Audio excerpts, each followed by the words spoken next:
Why intelligent people make bad decisions.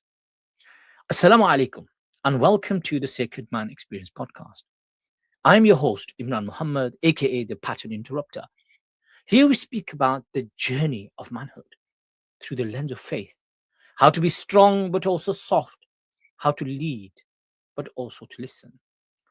Today, I want to explore something that appears confusing on the surface, but once you understand it, it explains a great deal about human behavior. Why is it that intelligent people repeatedly make bad decisions? Not once, not by accident, but repeatedly. Let me be clear from the beginning. This is not about intelligence.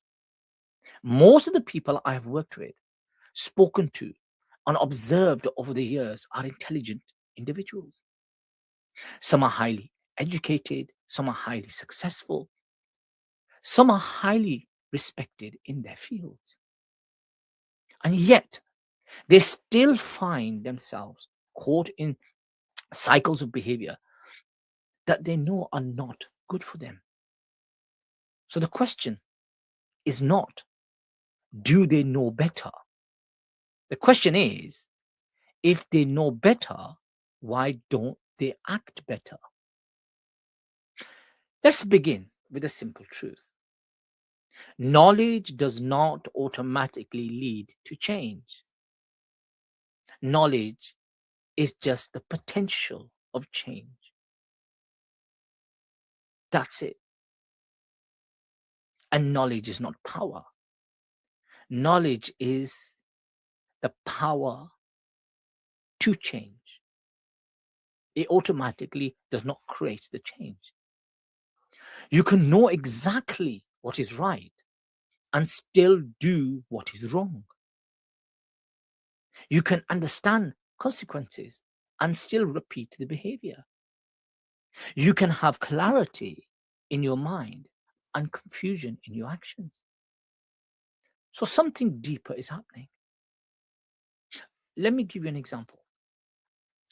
I once worked with an individual who was very successful in his career, highly capable, very articulate, very intelligent.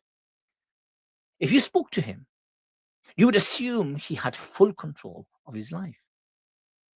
But privately, there was a pattern of decisions that repeatedly undermined his progress.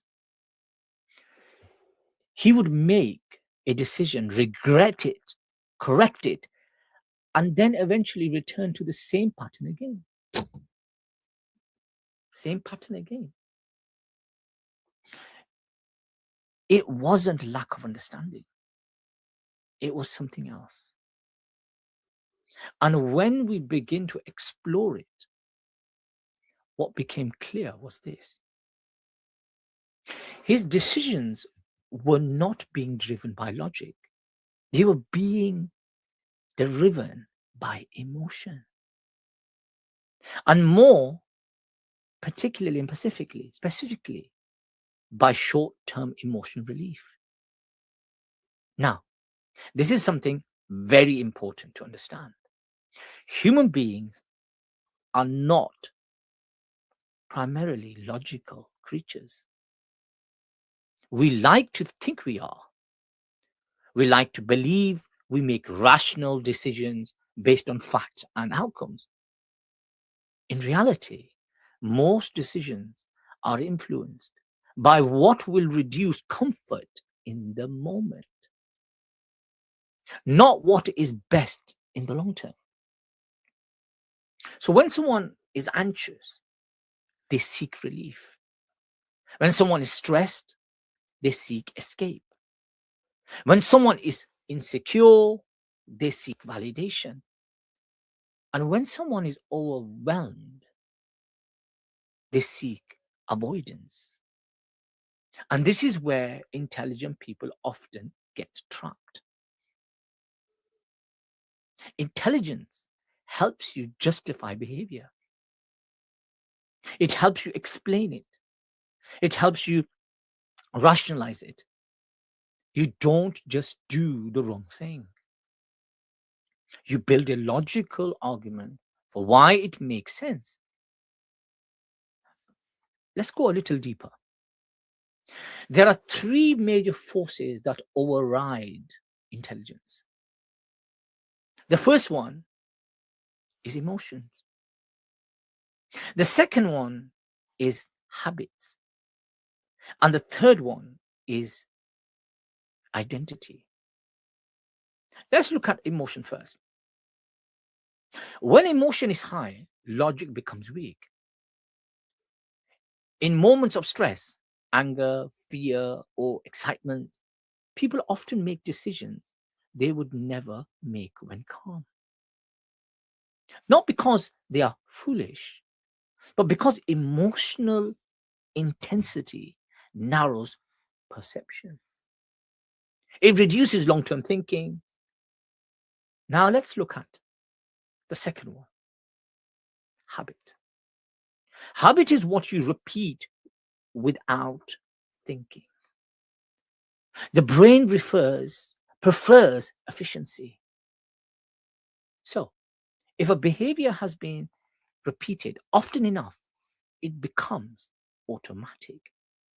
An automatic behavior does not require intelligence.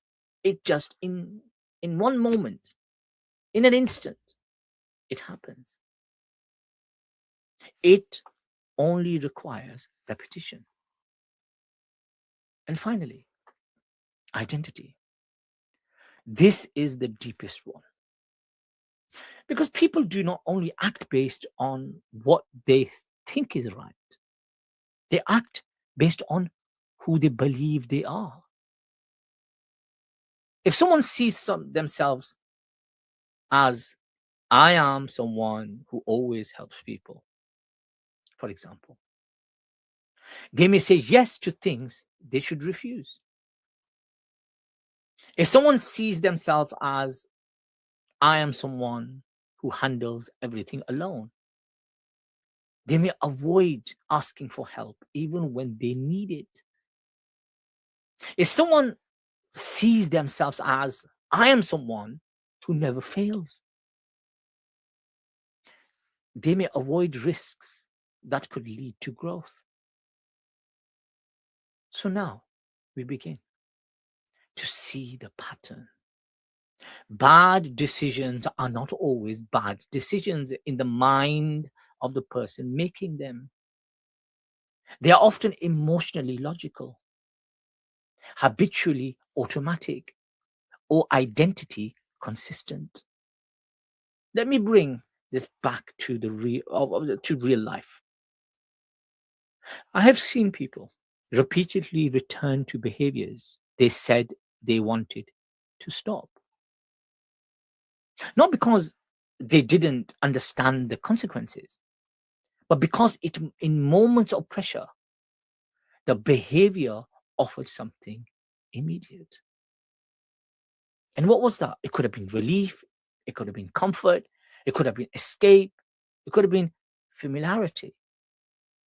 And in that moment, the long term consequences felt distant. This is why change is difficult. Because knowing is not the problem. Choosing differently in the moment is the biggest challenge. Now, let's be very practical. If you want to understand your own decisions, ask yourself three questions. Ask them and be sincere. Question number one: what emotion am I trying to change right now through this decision? Question number two: is this decision based on long-term clarity or short-term relief? And question number three: what pattern am I repeating without realizing it at all? Because awareness is the beginning of disruption. And disruption is the beginning of change. Now, I want to leave you with something important. Most people assume that transformation is about learning new information. It is not. Transformation is about interrupting old patterns. It's about catching yourself in the moment of automatic behavior and creating space where there used to be reaction. That space is where choice lives. And choice is where change begins. So the real question today is not, do you know what is right? The real question is, in the moment of pressure, will you choose what is right? Because that is where most people struggle. Not in knowledge, but in execution.